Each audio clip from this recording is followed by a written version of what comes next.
En estos momentos pueden compartir pantalla, estás habilitada para hacerlo. Luego de Natalia sigue Hulber, ¿listo? Entonces por el chat de Zoom podemos ir organizando los turnos para que sea mucho más eficiente. Dale. Ahí estamos viendo ya tu pantalla. Vale, tercera, Ivonne. Ok. Tiene una pregunta relacionada con qué impacto tiene la movilización temprana en pacientes UCI para la reducción del desacondicionamiento físico. Entonces aquí la pregunta picó que tiene, por tanto es una revisión sistemática, tiene los pacientes UCI, aquí digamos que es importante, no sé si sea importante, ahí ya lo terminas tú con tu compañera, definir la edad, digamos, de esos pacientes, pacientes UCI pediátricos, pacientes UCI, adultos mayores, etc. Me parece importante que se defina porque las consecuencias para el desacondicionamiento físico seguramente dependerán de la edad de la persona. Entonces, quizás es importante definir, fijar, digamos, una población de pacientes UCI, una exposición en la movilización temprana y lo vamos a comparar con movilizados versus no movilizados. Ok, entonces, digamos que aquí es interesante notar que en la intervención, digamos que nosotros tenemos la movilización y el comparador entonces sería la no movilización, por ponerlo de alguna manera, casi que es,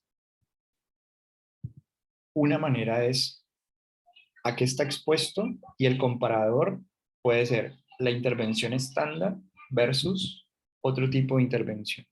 En este caso, digamos que la unidad un poco de análisis es, ¿sí? Pacientes que se movilizan versus pacientes que no se movilizan es lo que entiendo un poco de qué impacto tiene la movilización temprana. Y el resultado para la salud, digamos que podríamos quitar todo esto del impacto de la movilización temprana en la reducción del desacondicionamiento físico y lo dejaríamos un poco más centrado en la, la reducción del desacondicionamiento físico. Aquí es importante pensar también la forma de medida. O sea, esto se mide a través de un examen que hace el fisioterapeuta de alguna escala. Eso se mide, digamos, en centímetros, en qué se mide, ¿no? Es como saber muy bien cuál va a ser el resultado que se va a obtener y de qué manera se va a obtener ese resultado. O sea, cuál va a ser la medida, la unidad de análisis, para que tú digas que si se redujo o no se redujo. Ahora, dices que el tipo de estudio observacional, eh, vale, entonces aquí ya esa revisión, digamos que sistemática como tal, es una revisión que, como es una medida de impacto, ¿cierto? De efecto de una intervención sobre otra, aquí quizás el estudio más apropiado, los estudios más apropiados que debas incluir no deberían de ser estudios observacionales porque vas a tomar una decisión clínica muy importante. ¿Lo muevo o no lo muevo? O sea, o lo muevo tempranamente, porque en alguna manera cuando leía el trabajo de ustedes era un poco eh, prácticamente digamos, la atención temprana, la velocidad con la que se moviliza un paciente, se lleva un paciente a UCI y sus consecuencias. Entonces, como es una cuestión de efecto, sí es importante pensarlo en términos de ensayos clínicos. Es decir, que tu tipo de estudio o estudios que vas a incluir principalmente van a ser. Por tanto, sería un estudio para que lo ajusten, no serían observacionales, sino que serían estudios de ensayos clínicos. ¿Listo? Entonces, en síntesis, solamente habría que pensar entonces, por ejemplo, que tus bases de datos que vas a incluir son bases de datos que contengan ensayos clínicos. Cochrane, tienes que incluir dentro de tu revisión Cochrane. Tienes que incluir dentro de tu revisión clinicaltrial.gov. Como eres fisioterapeuta, debes también incluir la base de datos Pedro, debes hacer una búsqueda también en esa base de datos, porque ahí también se indexan ensayos clínicos fisioterapéuticos. Pues ya opcional, o sea, esas tres, por decirlo así, son obligatorias: Cochrane, Clinical Trial y Pedro, y ya opcionales podrías tomar, bueno, creo que también obligatoria deberías de incluir a PubMed, porque pues es una de las principales en salud, entonces tendrías como unas cuatro. Yo lo dejaría, digamos, allí. Si pues tienes un poco más de tiempo, podrías incluir Web of Science y ya, ¿no? En síntesis sería eso. No sé si tienes alguna inquietud, pregunta, algo que tengas, que quieras que precisemos. Si no, entonces deja de compartir para que el siguiente grupo pueda ver. Vale.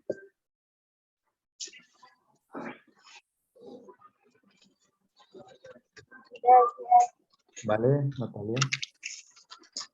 Entonces va Gracias, profe. Hoiber. Vale, con gusto. Listo, entonces dice relación entre obesidad y salud mental en la población infantil. Puedes colocar la siguiente de eso. ¿Cómo la salud mental de la población infantil se ve afectada por la obesidad? Ok, aquí es importante como ajustar la pregunta. Me parece que la manera de redactar siempre tiene que ser lo más, o sea, lo que queremos que se relacione, ponerlo muy cerquita, muy cerquita. Entonces, digamos, eh, prácticamente puede ser cuál es el efecto de la obesidad en la salud mental. O sea, es muy allí, ¿no? Muy sobre esa línea. Dice que el diseño de investigación es descriptivo, o sea, que es una, eh, van a tomarte seguramente un estudio observacional. Y en ese sentido, cuando uno se hace una pregunta de cómo es, digamos, la salud mental, eh, o cómo se afecta la salud mental de la población infantil por causa de la obesidad, esa manera de preguntarnos o sea, no es que esté mal, pero quisiera como que siempre traten de buscar preguntas lo más eh, cercanas posibles entre categorías o variables. Entonces, lo que queremos ver es cómo la obesidad afecta a la salud mental, por tanto eso ya luego pensamos en quiénes. Digamos que la población infantil va de último normalmente. Es decir, ¿cuál es el efecto de A sobre B en quién? ¿Vale? Casi siempre vamos a tener ese tipo de fórmula o de ecuación. Entonces ahí sería. Con eso en mente, este estudio observacional, ¿cómo, digamos, cuál va a ser el instrumento? Entonces aquí, Profe, pero una pregunta, entonces no sería descriptivo. vale, el hecho de que tú lo plantees como un estudio descriptivo, entiendo el por qué, digamos, lo entendemos de esa manera. Digamos, decir el cómo nos llega, entonces nos obliga un poco a pensar en qué características tiene, ¿cierto? Eh, pero digamos que confunde un poco la parte final, o sea, se ve afectada por la obesidad. Entonces ahí uno podría, si la pregunta es, si tú lo estás pensando como un estudio donde vas a tratar de entender cómo se altera la salud mental eh, en términos básicamente de, voy a medir esta salud mental en términos de lo que los niños dicen sobre su salud mental, o voy a entender esta salud mental a partir de unos instrumentos que me van a decir si presentan o no presentan alteraciones de salud mental. Si eso es así, ¿vale? Si mi pregunta va por el lado de la profundidad, ¿no? De describir, digamos, el fenómeno. ¿Cómo? Vale, que no alcanzo a escuchar ahí. Lo que estamos diciendo es, si lo que queremos es una descripción, las descripciones nosotros las podemos hacer desde estudios cuantitativos, como estudios observacionales transversales, o como estudios cualitativos, ¿bien? desde etnografías hasta fenomenológicos, hasta estudio de casos. Entonces ahí un poco es si lo que están pensando ustedes es la utilización de instrumentos, es decir, vamos a aplicar un test y ese test me va a decir qué cambió en su salud mental, ¿vale? Si es así, entonces ahí les pregunto un poco, eh, ¿es así? O sea, ¿van a utilizar test de evaluación de salud mental? No, realmente no, porque era como una especie de monografía, por lo cual como que la población en este caso serían como los artículos, ¿no? Ah, ok. Pero entonces, mira que el diseño de investigación, entonces, si tu objeto, o sea, tus artículos serán tu población, entonces tu diseño, digamos, de investigación es un diseño de revisión sistemática. ¿Mm? ¿Y se colocaría así diseño de revisión sistemática? Sí, el diseño de investigación sería una revisión sistemática de literatura, ¿bien? Porque tu objeto de estudio son artículos de investigación. ¿Listo? Ya, si tú lo dices, voy a hacer un trabajo de campo, entonces mi diseño puede ser observacional transversal y me voy a ir al campo a preguntarle a niños, ¿vale? No es esa la cuestión. Entonces, una revisión sistemática. Entonces, aquí, ¿qué es importante? Definir la pregunta PICO como tal. Entonces, en este caso, tu población es la población infantil y esta población infantil está expuesta, o sea, la intervención como tal o la exposición como tal es la obesidad. Bien. El comparador serían niños que no lo son, que no tienen obesidad y no tienen otro tipo de comorbilidad, ¿cierto?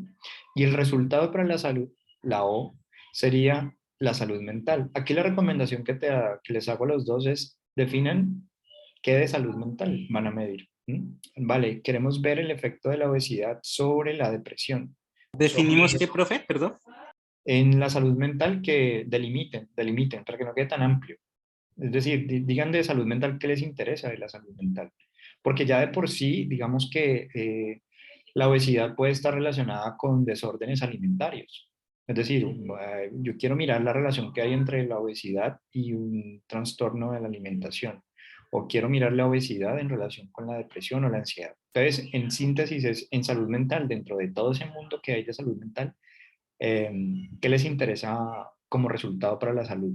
Efecto primario y efecto secundario. O sea, ustedes pueden decir, me interesa primaria, en forma primaria, me interesa la depresión y como secundaria me interesa la ansiedad.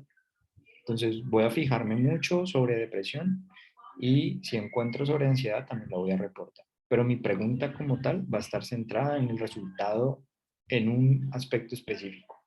Entonces, sugerencia, salud mental, delimítenla, o sea, digan qué de la salud mental. Bien, pueden con eso meterse al DSM-5 y mirar allí qué desórdenes les llama la atención y decir, vale, yo quiero mirar cuál es y entonces aquí va a depender en gran medida si lo que quieren es mirar la prevalencia, es decir, yo quiero saber cuántos niños con obesidad desarrollan depresión según la literatura científica.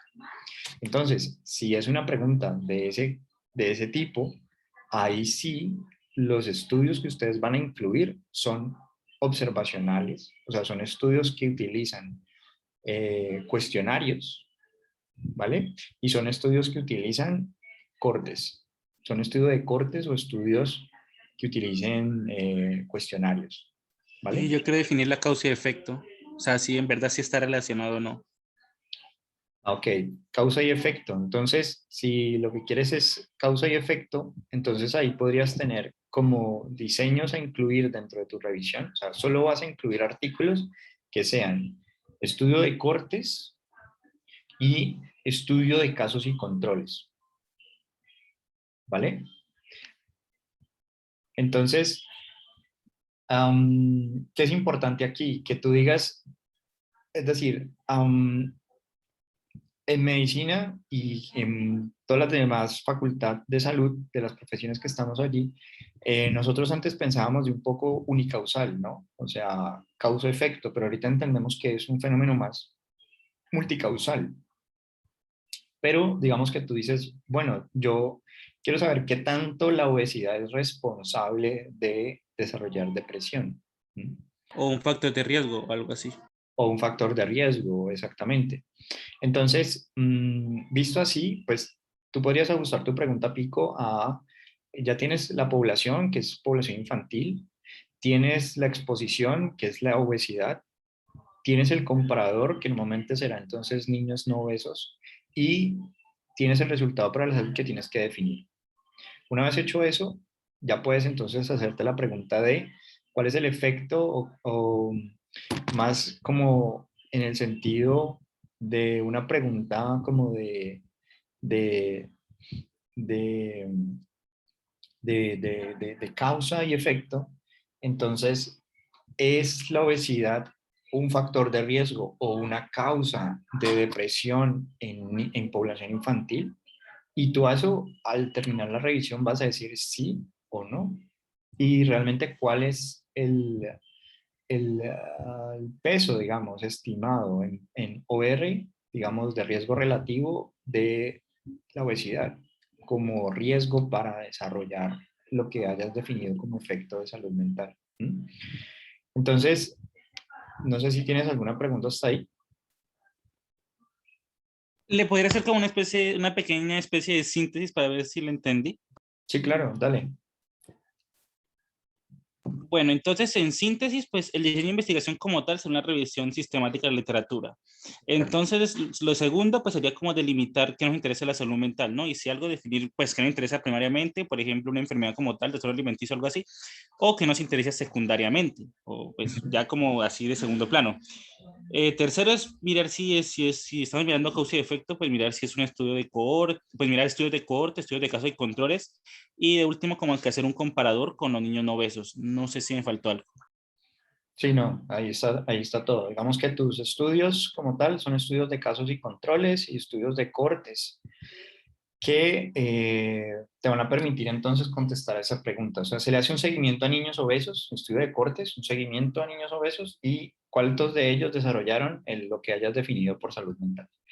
Y en el caso de control, vamos a tener niños obesos y niños no obesos y vamos a comparar un poco el desarrollo de lo que hayas definido por salud mental. Por eso es importante un evento primario que te interese y a partir de ahí entonces ya puedes arrancar con tu revisión.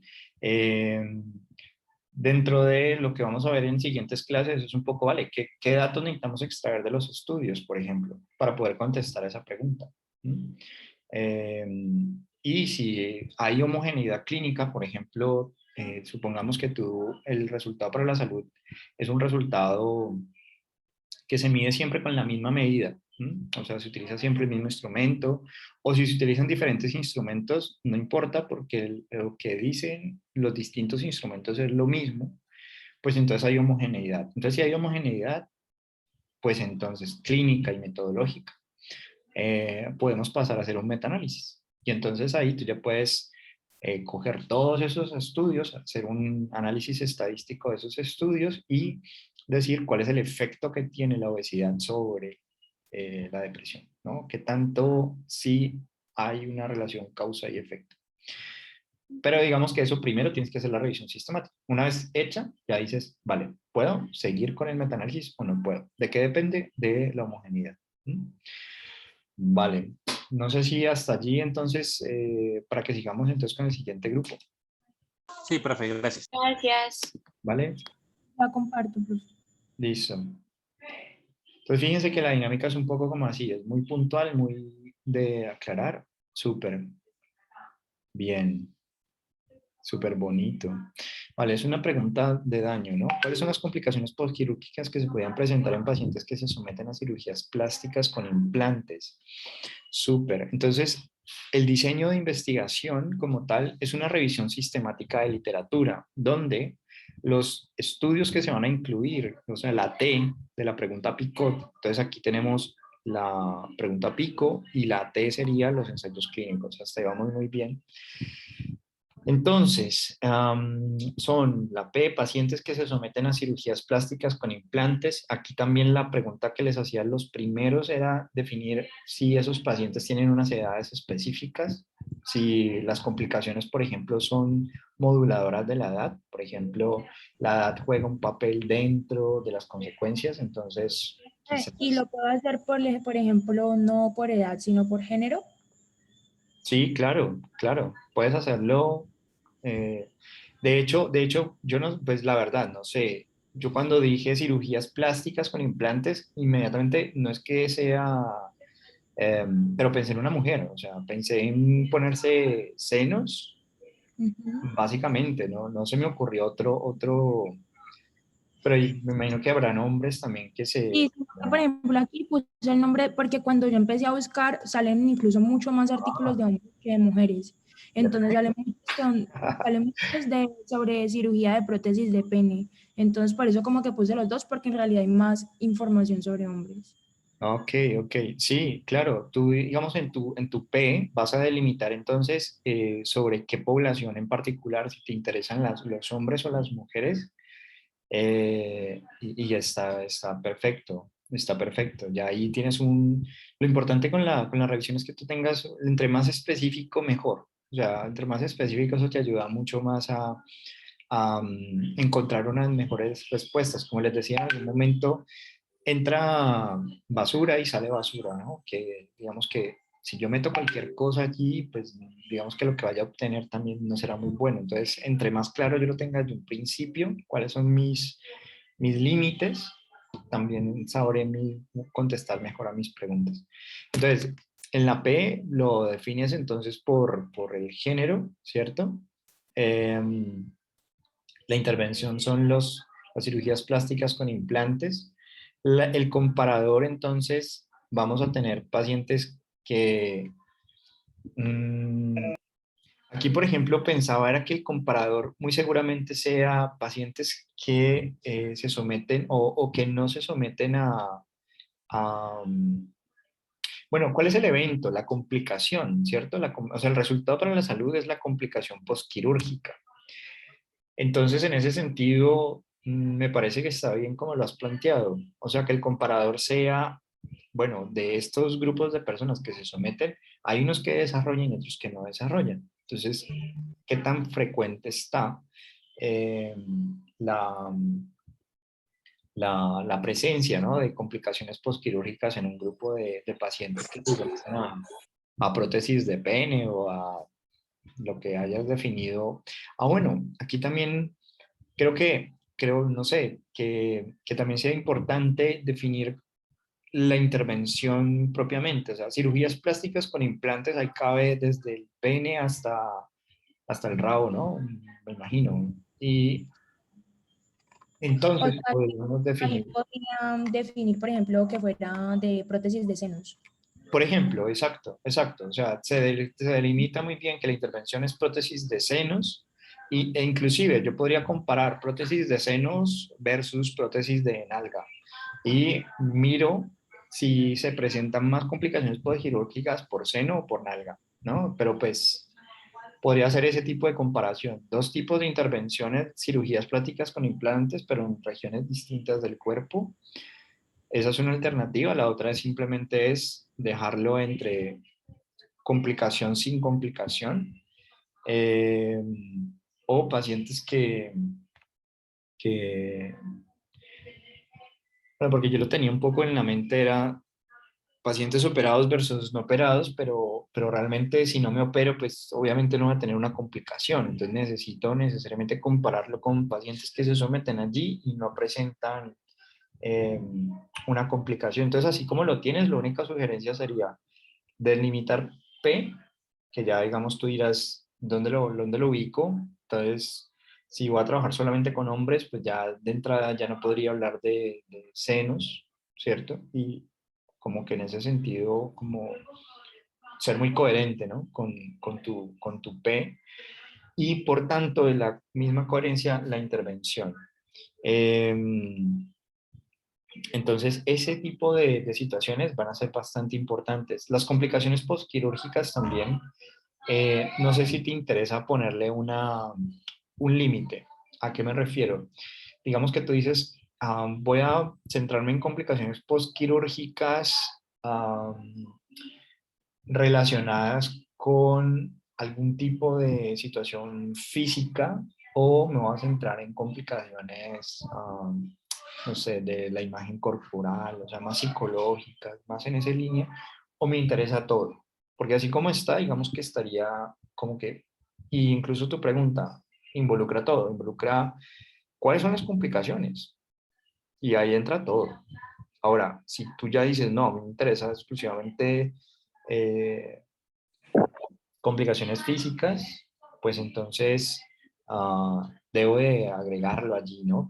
Digamos que mi resultado para la salud son complicaciones postquirúrgicas relacionadas a el cuerpo o relacionadas a la salud física, no sé, pensaba, ¿no? Pensaba como que podría ser. Pero así como lo tienes, ¿vale? Está muy bien, está muy bien, ¿ok? Entonces, Listo, ¿tienes profe. preguntas? Todo claro. Vale, hay algo que tienes que agregar allí que también se me estaba pasando, y es que si bien son ensayos clínicos, cuando son preguntas de daño, ¿no? O sea, el efecto negativo debes agregarle a eso también en tus diseños a buscar. Clinical trial, lo tienes. Estudios de cortes, habría que agregar. Y también tendrías que agregar estudios de casos y controles. Entonces, digamos que volviendo al ejemplo anterior, digamos que te hacen seguimiento a las mujeres que se han realizado X implante, el de senos, el de, ¿listo? Y si le hace seguimiento para ver si se presenta el evento. ¿Cuál evento? La complicación. ¿Listo? Y Listo. en el de casos y controles, entonces vamos a tener dos grupos, se someten a la misma y tienes lo que tienes allí. Complicaciones y sin complicaciones. Entonces ahí sería solamente agregarle a los diseños de investigación el de cortes y el de casos y controles, junto con este que tienes ahí en ensayos clínicos. ¿Vale? Bueno, gracias. Súper. Vale. Continúen con el siguiente grupo, por favor.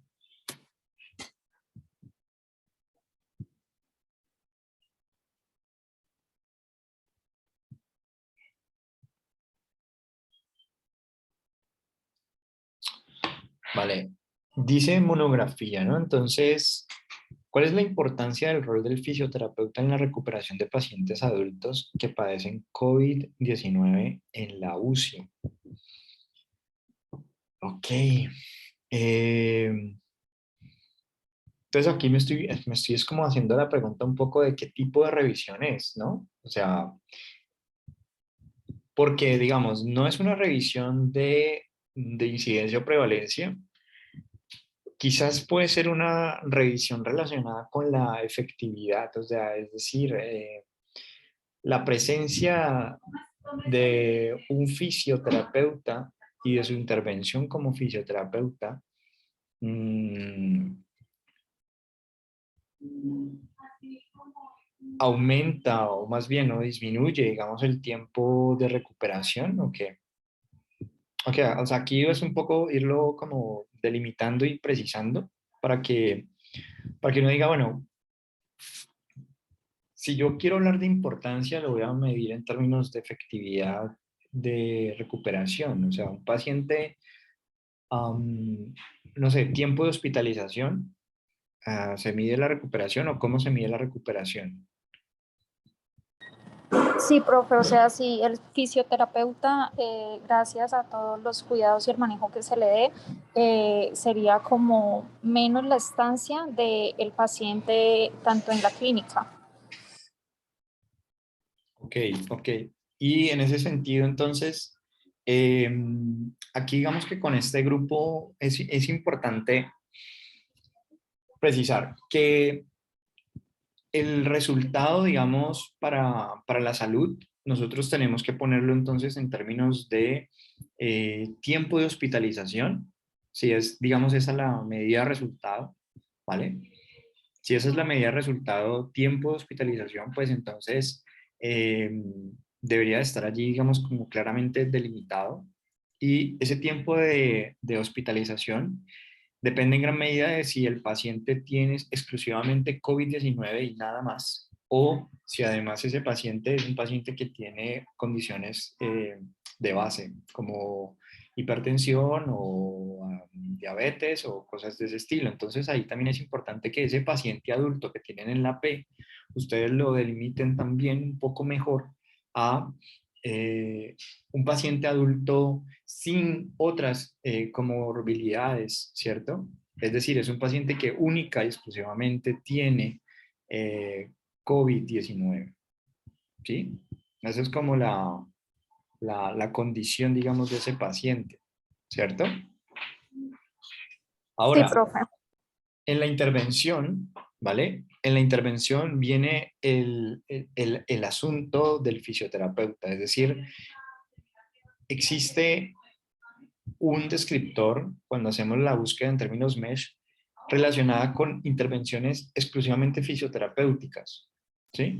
Es decir, quiero mirar si la intervención fisioterapéutica disminuye el tiempo de hospitalización en pacientes adultos sanos, o sea, pacientes adultos sin otra comorbilidad más que el COVID-19, ¿sí?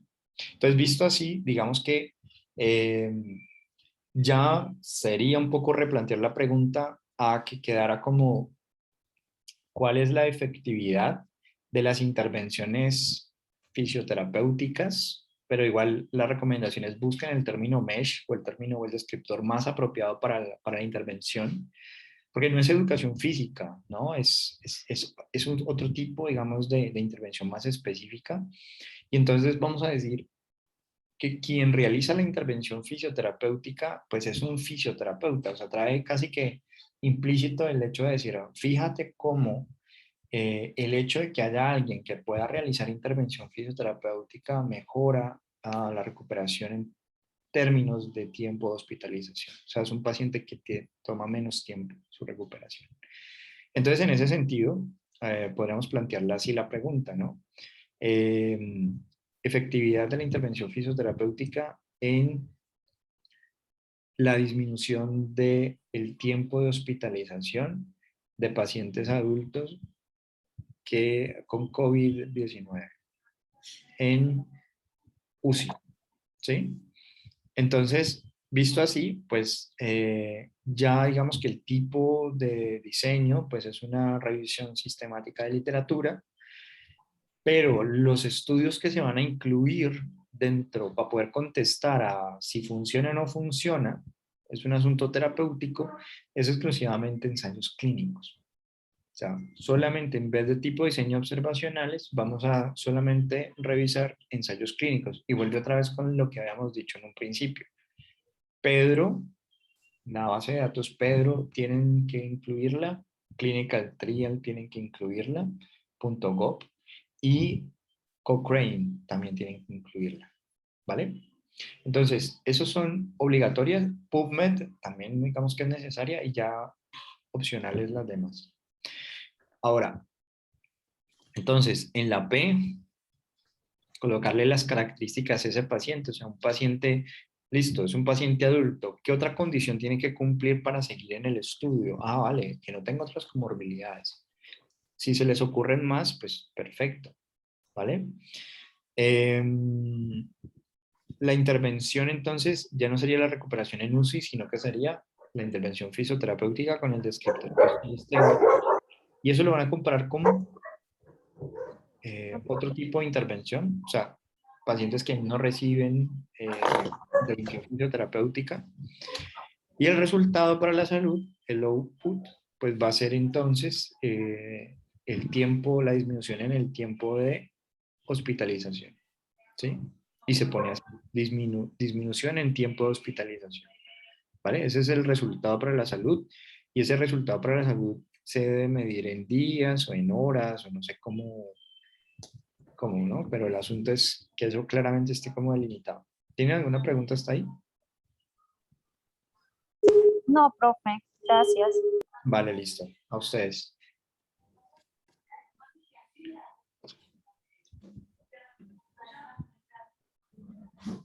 ¿Quién sigue? Listo. Ponme la siguiente, por favor. Ok, es una revisión sistemática. ¿Cuál es la prevalencia del grado de severidad del lenguaje en los niños con trastorno del espectro autista en la ciudad de Santiago de Cali en el año 2020? Es un poco problemático el hecho de que ustedes delimiten a la universidad, digamos, a la ciudad Santiago de Cali en un solo año, ¿bien? Porque, digamos que así como está formulada, es una pregunta que perfectamente ustedes pueden contestar haciendo un estudio de campo.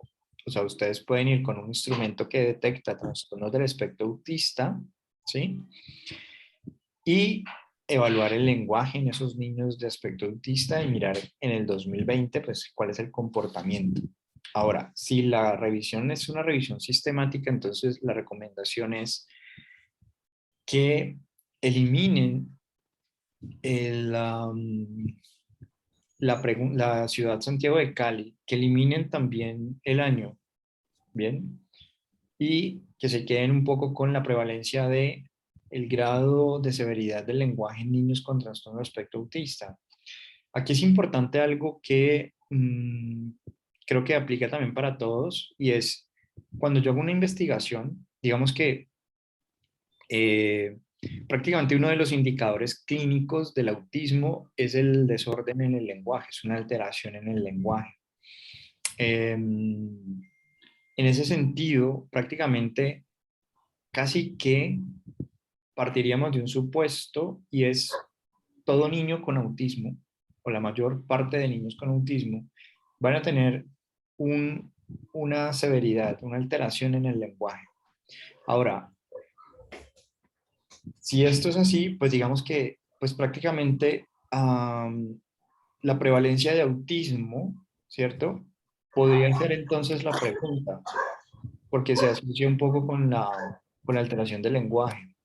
Entonces aquí las cosas sería, si algo que llama la atención ahí es un poco del grado de severidad. Entonces, ustedes son, Profe, ¿sí? profe, lo que sucede es que el trastorno del espectro autista tiene unos grados de severidad. Entonces, lo que nosotros queremos, nosotros somos estudiantes de fonoaudiología, entonces nosotros lo que queremos es como adentrarnos a cuál grado de severidad es donde ellos, o sea, más prevalencia hay, que está pues moderado, leve y severo. Hola. Ok, Hola, llamadas. perfecto, perfecto. Entonces, Hola, doña Laura. ¿pueden cerrar el micrófono un momentico? ¿O les...? Vale. Entonces, vamos a formular esa pregunta para que quede, para que puedan como continuar con su revisión sistemática, tratando de establecer entonces ese lugar que quieren establecer. Entonces, para allá iba. Yo decía, bueno, tiene que ser una pregunta de fonoaudiología, muy seguramente, por el interés por establecer esos grados de severidad del lenguaje.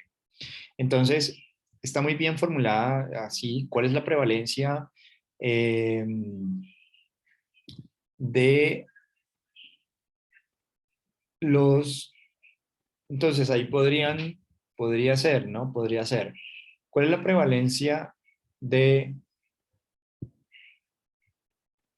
severidad leve, moderada, severa? ¿Sí?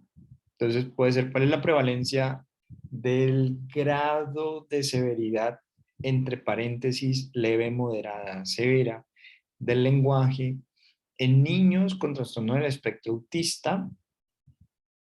Y paré de contar, hasta ahí llegaríamos. Entonces, ¿cuál es la prevalencia del grado de severidad del lenguaje en niños con trastorno del espectro autista? En ese sentido, fíjense que el paréntesis puede ir, puede no ir. El asunto es que quede claro que no lo vamos a restringir a solamente Santiago de Cali en un solo año, sino que lo vamos a dejar entonces abierto a poder establecer qué dice la literatura científica sobre esos grados de severidad, ¿cierto? ¿Cuál es la prevalencia de esos grados de severidad? Entonces, en ese sentido, eh, ahí, ¿cuáles serían, digamos, que su población? Van a ser niños, ¿cierto? Niños. Sí, profe, niños. La edad entonces de esos niños, pues ya digamos que el mismo descriptor cuando lo buscamos ya nos dice cuál es el rango de edad que entendemos por niños. Antes son 6, 12 años más o menos. Y la exposición es el trastorno de espectro autista, y el resultado para la salud pues es básicamente el grado de severidad del lenguaje, el output. Ahora, ¿qué tipos de estudio vamos a incluir en nuestra revisión para poder contestar a una pregunta de prevalencia? Vamos a incluir estudios de cortes y vamos a incluir estudios que tengan cuestionarios. Entonces ahí básicamente lo que estamos diciendo es estudios de cortes y estudios observacionales en general. Bien, son los estudios que vamos a revisar y vamos a leer para poder establecer esa prevalencia de los grados de severidad del lenguaje. ¿Vale? ¿Tienen alguna pregunta hasta ahí? No, profe. Gracias. Vale, perfecto. Seguimos.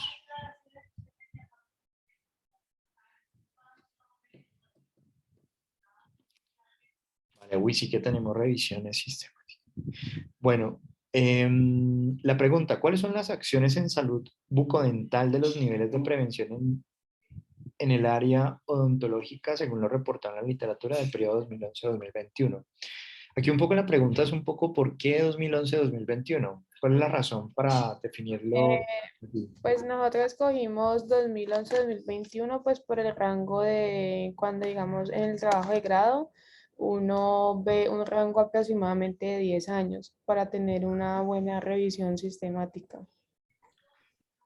Ok, vale. Sino que aquí hay algo interesante con esto y es que como lo que ustedes quieren contestar, si uno se focaliza en un periodo de tiempo, debe justificarlo también por otras razones adicionales, como por ejemplo, que haya salido alguna normativa, que es que ya hubo una revisión previa que la reporta y la reporta hasta este periodo de tiempo, o sea, supongamos hay una revisión que lo hizo hasta el 2010, entonces por tanto nosotros vamos a hacer una en adelante para que sea mucho, porque de alguna manera uno diría, vale, pero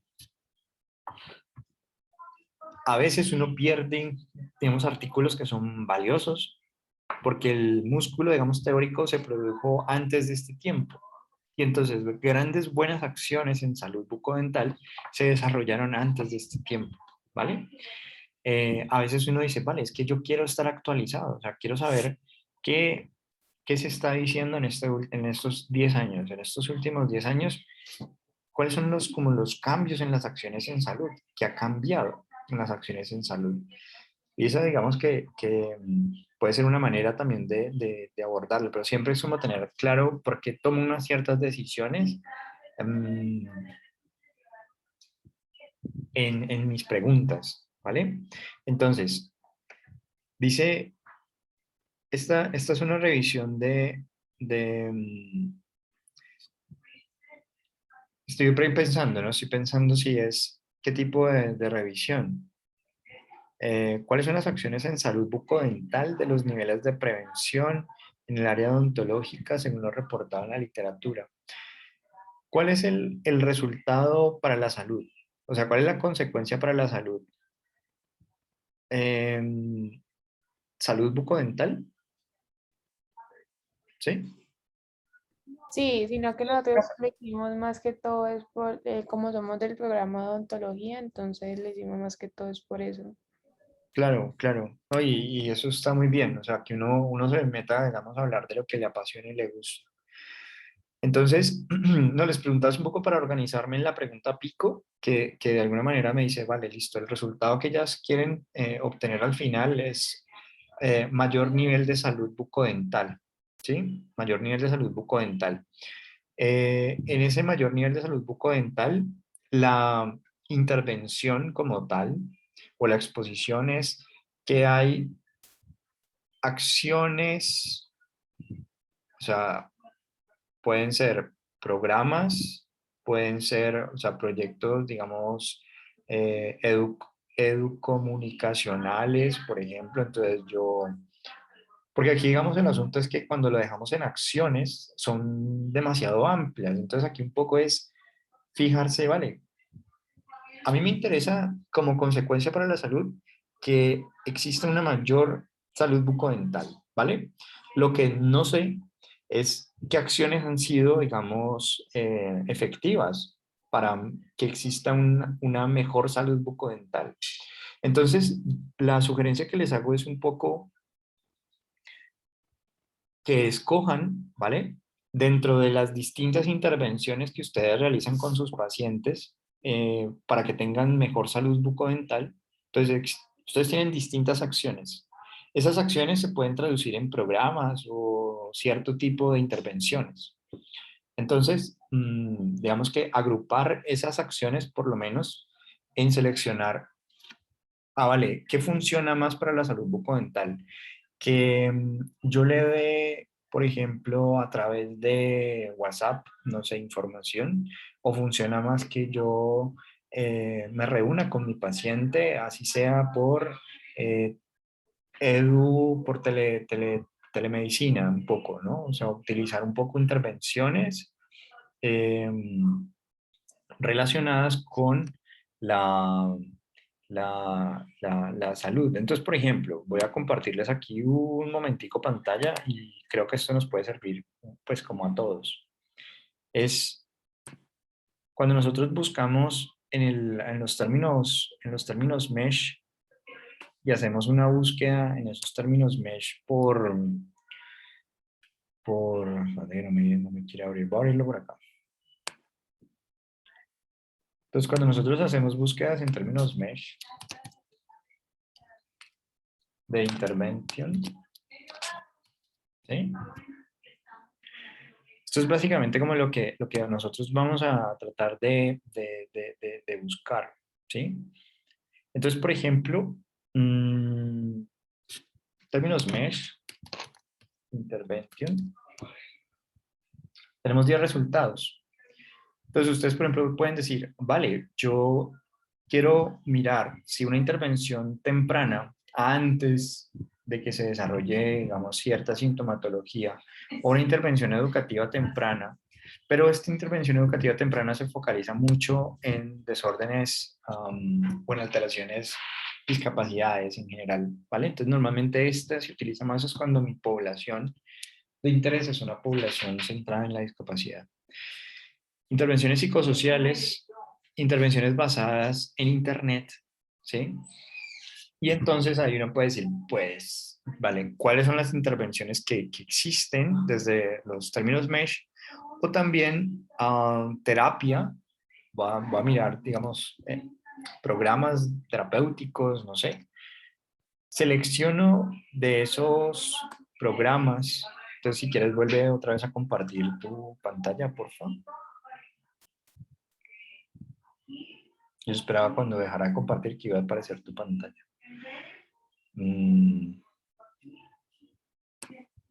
Hola. ¿Me vuelve y te proyecto? Sí, sí, por favor.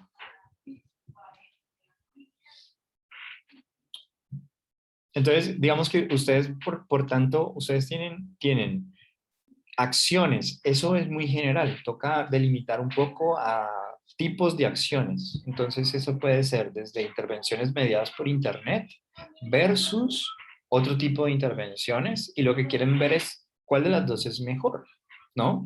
Para la salud bucodental.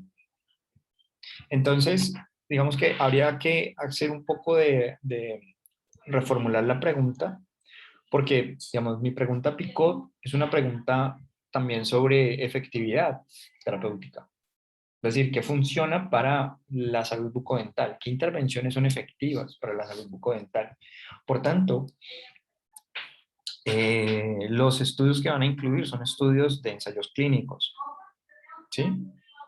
Por tanto, la revisión sistemática, el tipo de estudio que van a incluir en esa revisión sistemática son ensayos clínicos principalmente, porque lo que quieren es mirar qué funciona y qué no funciona, para disminuir, para aumentar la salud bucodental, ¿sí? Entonces, la consecuencia para la salud está clara, salud bucodental.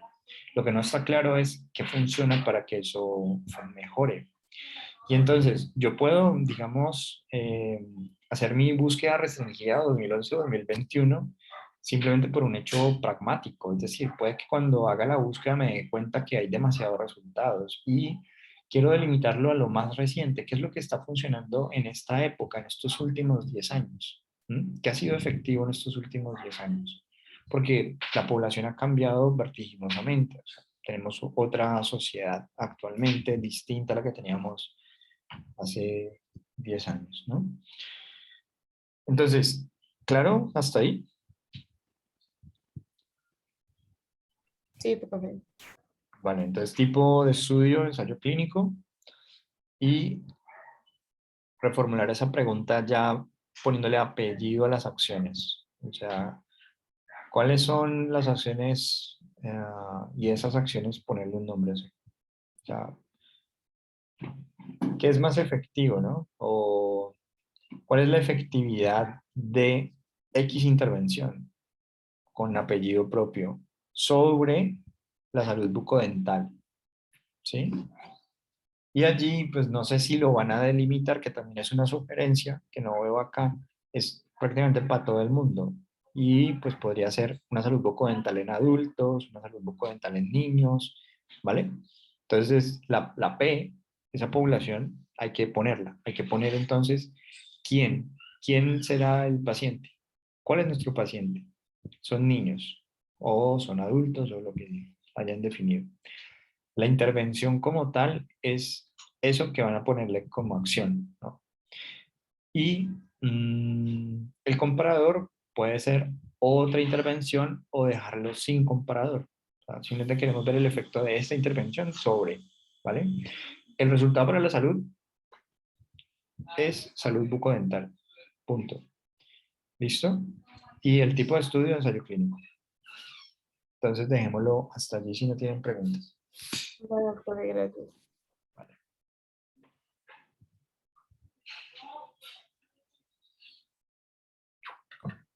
¿Ya se ve? Ya está que se ve. Ahora sí. ¿En qué se basa y cuál es el objetivo del tratamiento del VIH, virus de inmunodeficiencia humana? Ok, metodología.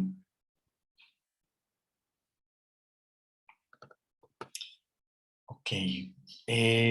A mí me confunde un poco esta pregunta para una revisión sistemática. Voy a mirar, trate a ver qué más tienen. Enfoque cualitativo, tipo de diseño.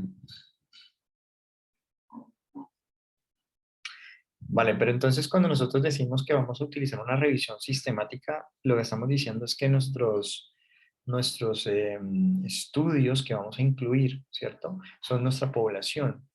Entonces, así como la tenemos al principio, cuando antes de llegar a que digan explícitamente es una revisión sistemática, todo lo anterior, que es exploratoria, que es descriptiva, todo eso que están diciendo antes, lo lleva a uno a pensar inmediatamente que lo que van a hacer es un trabajo de campo. Entonces, recordar que cuando nosotros hacemos trabajo de campo estamos diciendo, vamos a recolectar esos datos de manera cuantitativa o de manera cualitativa. Y si lo vamos a hacer de manera cuantitativa, ¿voy a controlar variables o no las voy a controlar? Si las voy a controlar, entonces mi estudio es un estudio más explicativo, más de por qué. Pero si no las voy a controlar, es un estudio más descriptivo, un estudio más de cómo es la realidad, de qué características tiene. Ahora, si lo ponemos en términos de revisión sistemática, entonces tendríamos que volver, como en el grupo anterior, a construir nuestra pregunta PICO para poder saber qué es lo que queremos hacer. O sea, qué tipo de revisión, qué tipo de pregunta de alcance tenemos en nuestra revisión sistemática.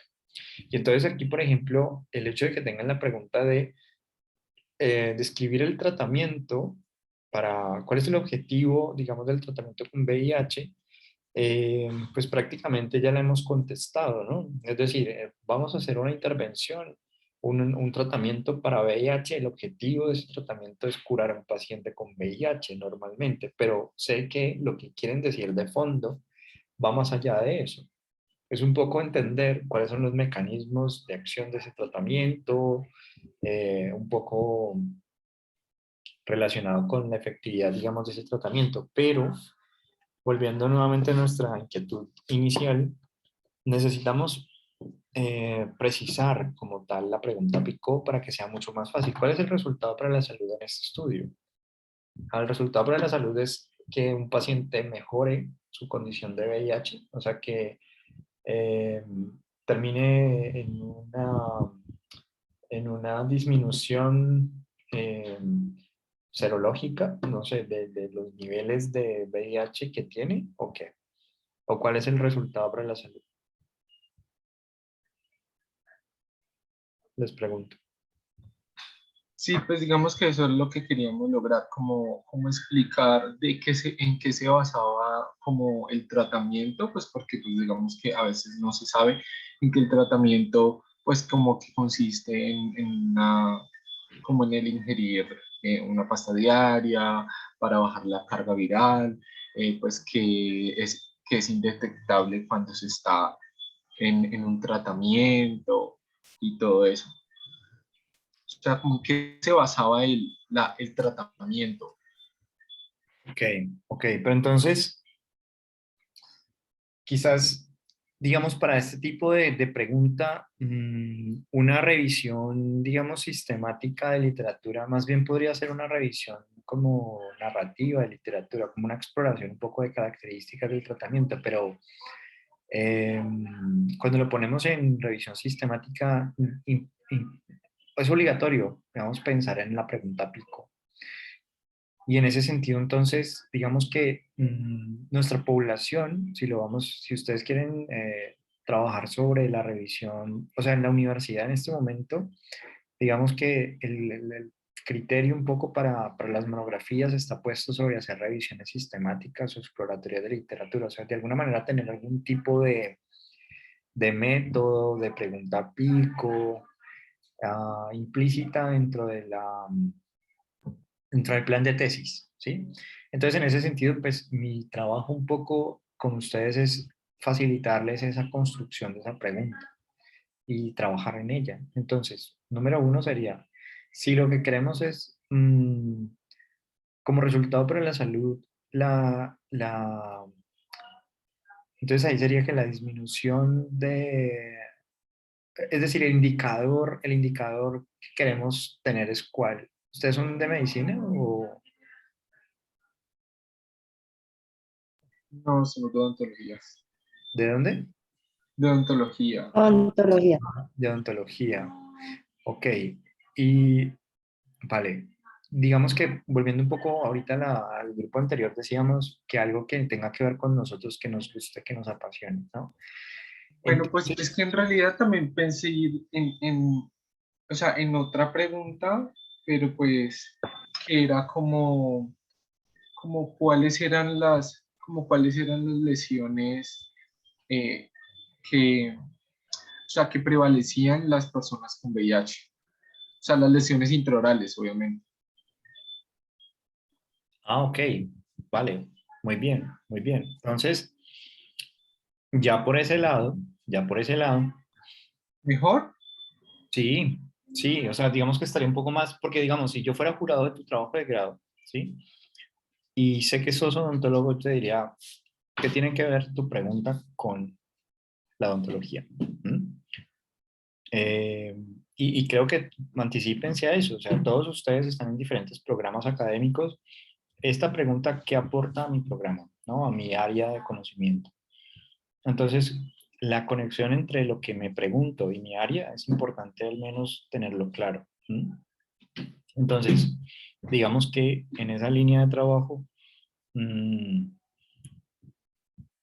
digamos el resultado para la salud, ¿cierto? Son lo que tú llamas lesiones orales, lesiones, ¿cómo? Sí, intraorales. Intraorales, muy bien. Entonces, el resultado del output son las lesiones intraorales, ¿vale? Ok. La, La población como tal, tú ya la vas a delimitar en términos de si te interesan los adultos, si te interesan los niños, si te interesan los adolescentes y los adultos jóvenes, porque es una población donde el VIH está más prevalente. O sea, tú puedes decir, vale, donde más prevalencia hay de VIH es en donde, en los adultos jóvenes, en los adultos. Pues listo, entonces esa será mi población. ¿Mm? Ahora, la intervención, ¿cuál sería? La exposición sería el VIH. Entonces, queremos ver en adultos y adultos jóvenes, por ejemplo, que están expuestos a VIH, el resultado para la salud es las lesiones intraorales. ¿sí? Entonces, ya con eso, podría ser una pregunta de prevalencia, ¿m? Es decir, qué tan frecuente es y qué tipo de lesiones intraorales se encuentran en pacientes con VIH a nivel intraoral, ¿sí? Entonces, si es así, pues lo que tendríamos es una pregunta de cuál es, ¿no? Como que cuál es la prevalencia de lesiones intraorales en pacientes adultos o pacientes jóvenes con VIH. ¿Mm? Y luego, entonces, ya lo que tú tendrías, entonces, para todos los que están en este momento en la clase, digamos que nuestra pregunta ya tiene nuestros términos clave. Esos términos clave son los que nosotros vamos a buscar en PubMed, en Scopus, en la base de datos que nos corresponden, ¿cierto? Acorde con nuestra pregunta. Para poder entonces encontrar los artículos que estamos diciendo nos sirven para contestar a la pregunta. Entonces, en el caso del compañero y el grupo de compañeras, los tipos de estudio de prevalencia van a ser estudios de cortes, ¿cierto? Entonces vamos a hacerle un seguimiento a pacientes con VIH para ver lesiones intraorales y vamos a tener también estudios observacionales en general, o sea, estudios que tengan cuestionarios, ¿vale? Cuestionarios. Si tienen cuestionarios, lo incluimos, ¿vale? Entonces, normalmente los cuestionarios van en estudios observacionales porque son para describir el fenómeno. O sea, lo que queremos es observar el fenómeno sin controlar variables. Vamos a hacerle seguimiento, ¿sí? ¿Vale? ¿Alguna pregunta? Sí, vale, gracias. Ok. Vale, el siguiente grupo, por favor.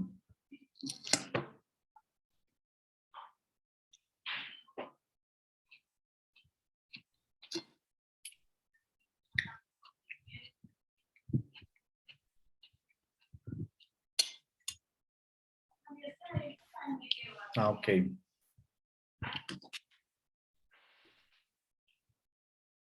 Vale, el paciente, tipo de estudio. Entonces, el tipo de estudio, claro, es una revisión sistemática. Tenemos nuestra pregunta PICO. Entonces, el paciente es un paciente pediátrico con síndrome de Duchenne. La intervención, ahí tienes rehabilitación. A mí particularmente, bueno, pero rehabilitación pulmonar y lo vas a comparar con dispositivos y técnicas manuales. Sí, señor.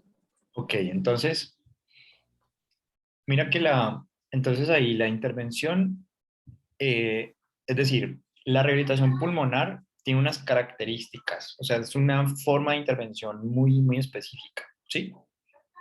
O sea, la pregunta mía es un poco de, si quitáramos pulmonar y quedara rehabilitación, uno piensa que eso es muy general. La pregunta que te hago es, cuando uno dice rehabilitación pulmonar, ¿eso restringe el rango o tengo que ser mucho más específico?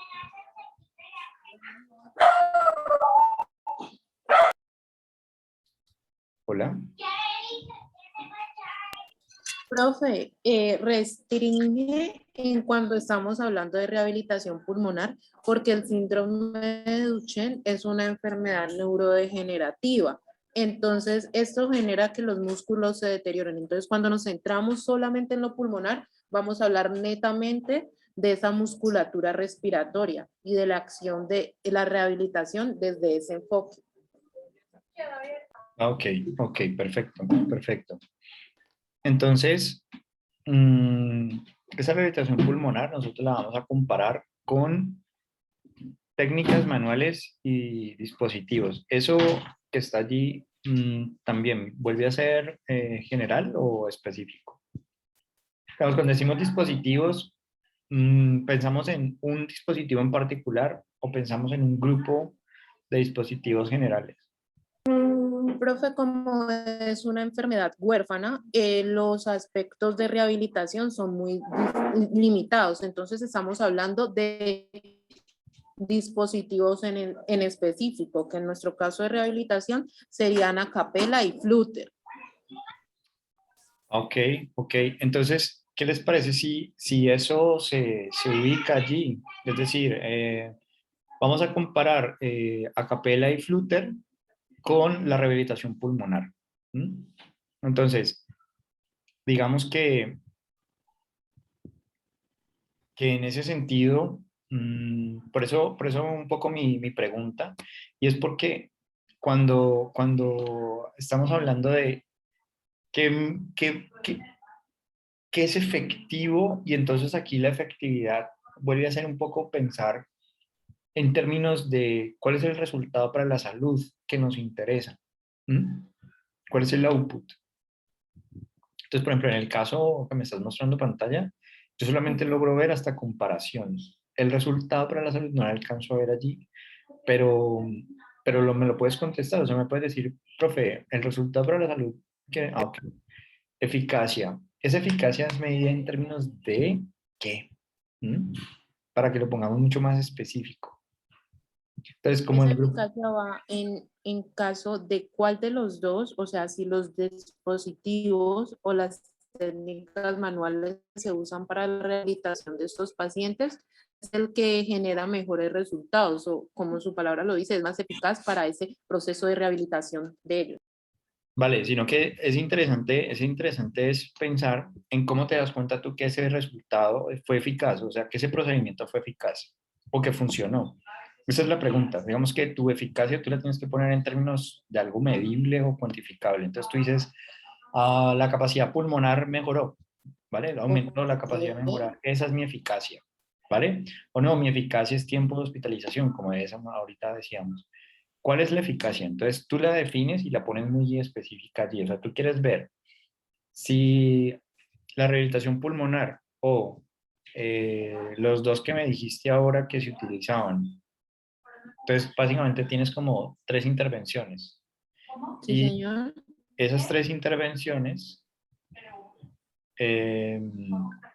digamos que tienes un procedimiento que podemos llamar un procedimiento gold estándar, o sea, el que siempre se utiliza, ¿vale?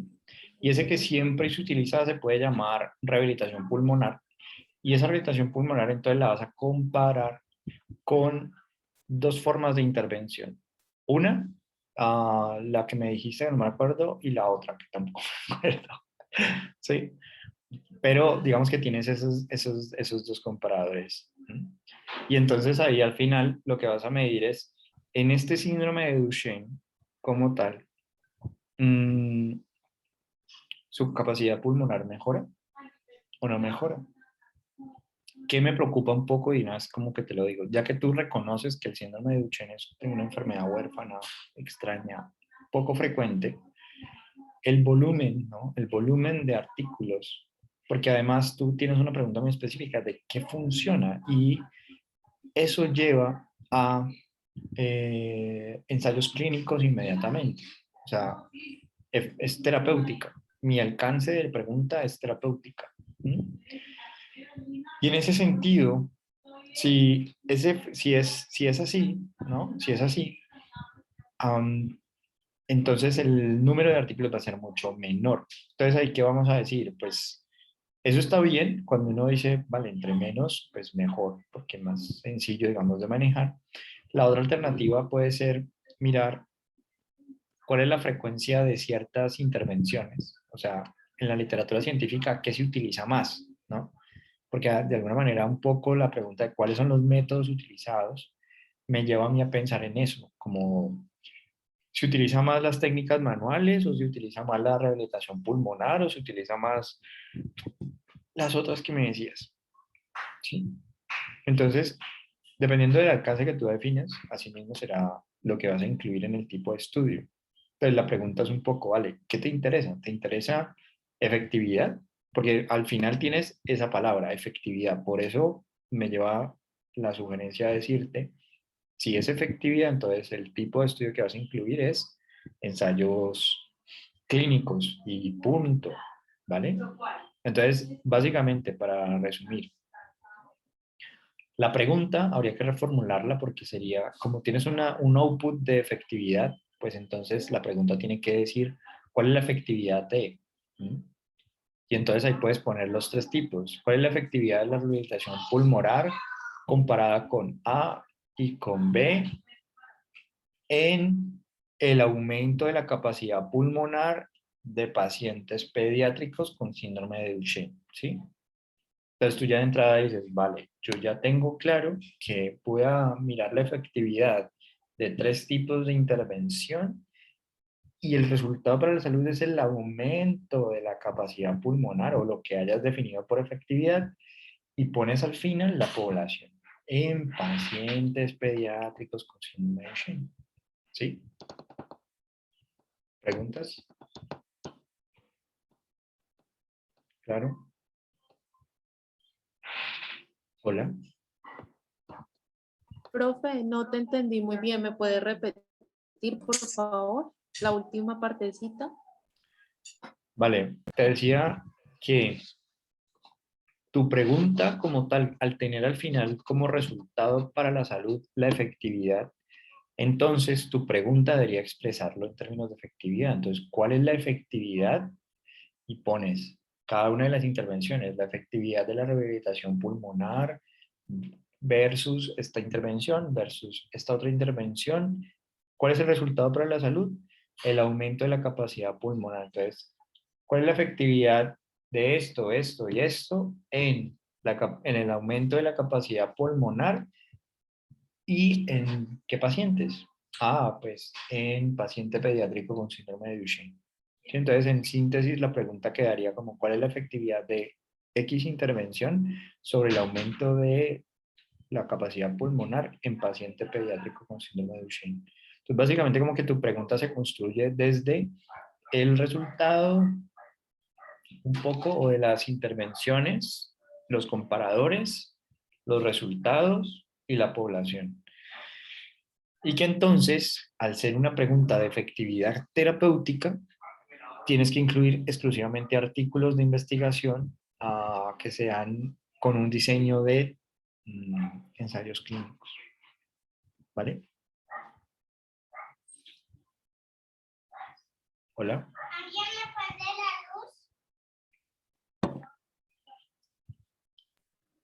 Bueno, señor, muchas gracias. Ya entendí. Gracias. Un gusto. ¿Quién sigue?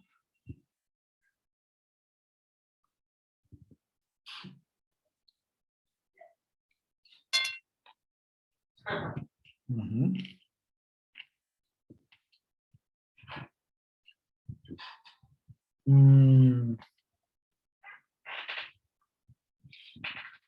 Vale, entonces aquí tienen evidencia de la canula nasal de alto flujo en pacientes adultos con SARS-CoV-2 durante la pandemia. Entonces, el paciente adulto con diagnóstico positivo de SARS-CoV-2, la intervención es el SARS-CoV-2. ¿Sí? ¿Están seguros? O sea, digamos que nosotros pensamos en que el resultado para la salud, efectividad o reacciones adversas por la cánula nasal de alto flujo. ¿Cuál es el resultado para la salud? Digamos que ahí yo no lo alcanzo a entender. O sea, menos reacciones adversas. Esa es mi efectividad. O sea, quiero medir mi efectividad en términos de reacciones adversas, una disminución en reacciones adversas. ¿Sí?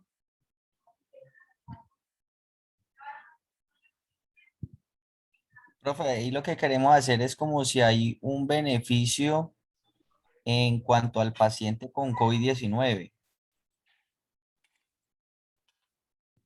Ok, pues entonces ese beneficio medido en términos de qué? Digamos que yo puedo pensar, listo, es beneficioso sí o no, pero para yo poder medir ese beneficio lo tengo que poner en términos de algo más concreto. Entonces, volviendo nuevamente a los ejemplos anteriores, si mi beneficio es que el tiempo de hospitalización se disminuye, que si mi beneficio es que mejora el volumen de oxígeno en sangre, que mejora, ¿qué es lo que voy a medir como beneficioso? Eso es muy importante, entonces que como resultado para la salud eso quede muy explícito allí. ¿Cuál es mi resultado y medido bajo qué medida? Entonces, porque si no estoy casi que como repitiendo mi pregunta en cada uno de mis X, de mi acrónimo PICO. Y no sé. Ah, ya, profe, ya le entendí, sí. Entonces, de entrada, decir, vale, ¿cuál es mi resultado para la salud? Y la intervención no es el SARS. O sea, yo realmente, Sí, sería como el mejoramiento de los síntomas. claro, ¿y qué síntomas? ¿Vale? Entonces, vale, los síntomas de COVID. Entonces, el resultado para la salud es una disminución de la sintomatología SARS-CoV-2. Esa es mi medida de resultado para la salud, ¿sí? Ahora, la efectividad está medida así por una intervención particular. ¿Cuál es la intervención? La cánula nasal de alto flujo. Entonces, yo tengo una intervención de cánula nasal de alto flujo y lo voy a comparar con pacientes a los cuales no se les da ese tratamiento, sino que se le da otro tipo de tratamiento, ¿vale? Entonces, tenemos cánula nasal de alto flujo versus no cánula nasal de alto flujo, otro tipo de intervención, o sin intervención. Y pues nuestro paciente como tal es un paciente adulto con diagnóstico positivo de SARS-CoV-2 y ahí precisar un poco es, como decíamos anteriormente, que no tenga otro tipo de complicaciones o comorbilidades, sino que exclusivamente sea un paciente con SARS-CoV-2. Ahora, visto así, si tenemos, entonces la pregunta un poco formulada es, ¿cuál es la efectividad de la cánula nasal de alto flujo en la disminución de síntomas de COVID-2 en pacientes adultos diagnosticados con COVID durante la pandemia? Y tipo de estudio, pues van a ser ensayos clínicos, principalmente porque estamos mirando la efectividad terapéutica, o sea, la efectividad de una intervención. ¿Vale?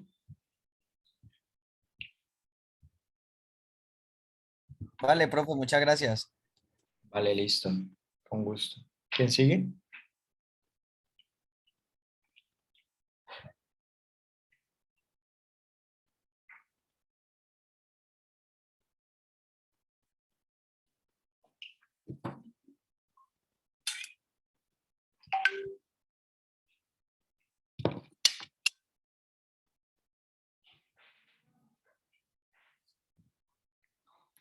Ok.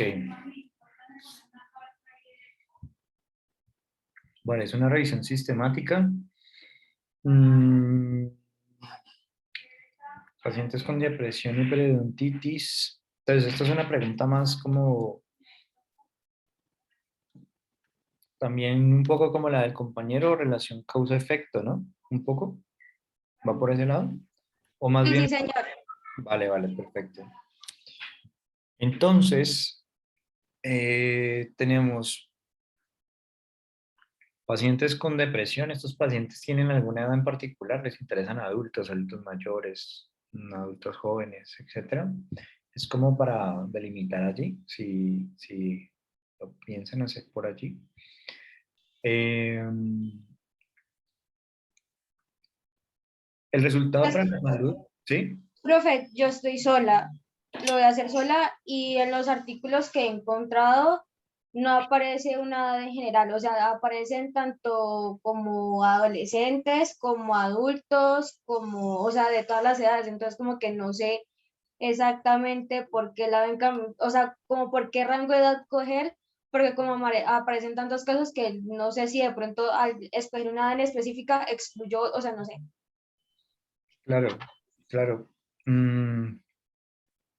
Digamos que aquí es un poco pensar en términos de como tu profesión al final, o sea, cuando estés haciendo tu práctica, muy seguramente tú quieres trabajar un poco más con cierta población. Entonces, de alguna manera, si tú ya seleccionas esa población en tu mente, lo tienes claro que quieres, pues digamos que al hacer la revisión, al hacer esta revisión que te sirva como insumo un poco para tu labor como profesional posteriormente. Entonces, si tú dices, vale, yo quisiera especializarme o quisiera trabajar más con población de adultos en general, pues entonces voy a focalizar mi revisión a los adultos. Y en ese sentido, entonces lo que quiero mirar es La consecuencia para la salud es un poco la... ¿Tú cómo lo estás pensando? Como un asunto de depresión a causa de periodontitis. Pues es que suele pasar de que a veces los pacientes con depresión que pues, suelen descuidar su salud y todo eso, entonces uno de los factores que se presenta en este caso en la cavidad oral es la periodontitis debido al descuido que tienen, que no se cepillan los dientes, que no tienen una buena higiene oral y que presentan pérdida ósea, presentan sangrado y todo este tipo de como sintomatología que conlleva la periodontitis. Ah, perfecto. Entonces, más bien, ahí el resultado para la salud es es la periodontitis como tal, ¿no? Es Sí. decir, digamos que la P sería, tienes que definir entonces con quién vas a trabajar, si adultos, adultos jóvenes, o si dices, no, yo voy a trabajar en un rango de pacientes en general, desde niños hasta adultos, y ya todo, digamos, el ciclo vital, por decirlo así. Y entonces ahí el AP sería pacientes, ¿m? En general, simplemente pacientes. Le quitas ese con depresión, pacientes. Esos pacientes van a estar expuestos a una condición que es la exposición, la I, que sería la depresión. Entonces, tú vas a ver que un paciente de cualquier rango de edad, o si ya lo especializas en un rango, pues listo, perfecto. Y ese paciente que tiene depresión, ¿qué tanto desarrolla, no? ¿Qué tanto desarrolla periodontitis como resultado para la salud? Entonces, digamos que el comparador es un poco decir, hay personas, hay pacientes sin depresión. Entonces, comparamos pacientes con depresión y pacientes sin depresión y miramos si desarrollan o no desarrollan periodontitis, ¿sí? Entonces, en ese orden de ideas, digamos que tu pregunta un poco, ¿cuál es la relación eh, entre la periodontitis, o más bien, cuál es la relación entre pacientes con depresión y la periodontitis? ¿Sí? Como en síntesis. Ajustar entonces la PICO, como te estaba mencionando hace un momento, y el tipo de estudio, como dices muy bien, es una revisión sistemática. ¿Y qué alcance tiene tu pregunta? Es una pregunta relacionada con el daño, ¿sí? Es decir, el efecto dañino que puede tener la depresión en términos específicamente de periodontitis. Entonces, en ese orden de ideas, lo que vas a incluir en tu revisión son ensayos clínicos, estudios de cortes y estudios de casos y controles. 3 tipos de estudio, ¿vale? En ese orden de ideas, donde vas a buscar, van a ser en clinicaltrial.gov, en Cochrane, en PubMed y puede ser en Web of Science. Bien. Y entonces ahí ya tendrías tu pregunta pico, tu T, van a ser entonces ensayos clínicos, estudios de cortes y estudios de casos y controles, en síntesis. ¿Vale? Sí, señor, muchas gracias. ¿Vale? Ok. Bueno, ¿cuántos grupos faltan? Voy a mirar en el chat a ver qué. Pues estaba pensando, digamos, en dejar hasta aquí. Profe, yo creo que solo falto yo, no sé. Dale, Daniela, presenta entonces. Dale. Pero fue una pregunta y para los compañeros que no alcanzan a exponer hoy, pues creo que todavía falta gente. Sí, todavía falta gente. Sí, porque es que es un grupo, son como 60 personas en este curso. No que Por eso, ¿qué ocurre con los compañeros que no alcanzan a exponer hoy? seguimos la siguiente clase. Gracias. Vale. Entonces, ¿cuál es la percepción de los estudiantes del programa de fonoaudiología sobre la enseñanza y la prestación de los servicios asistenciales durante la realización de sus prácticas profesionales en el periodo de aislamiento preventivo nacional por la pandemia de COVID-19? Vale, es una investigación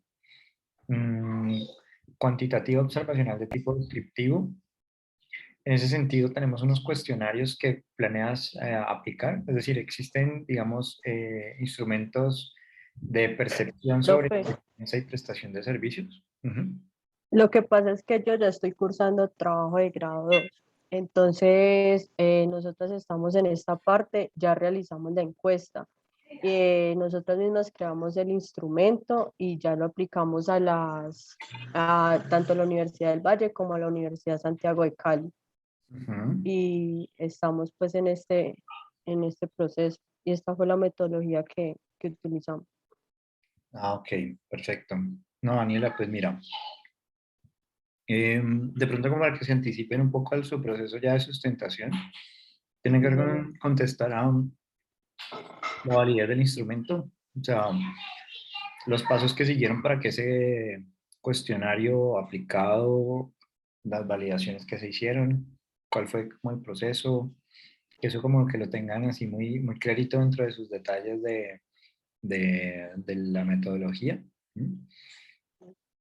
Y Profe, pues, yo sí, le quería hacer una pregunta. Lo que pasa es que nosotros ya obtuvimos esos resultados sí. y queremos saber cómo se hace la interpretación de esos resultados que tenemos, porque según tengo entendido, no se puede hacer una parte descriptiva, sino que debe haber como una parte de comparación. No sé si usted de pronto en la próxima clase me puede como ayudar en esa parte.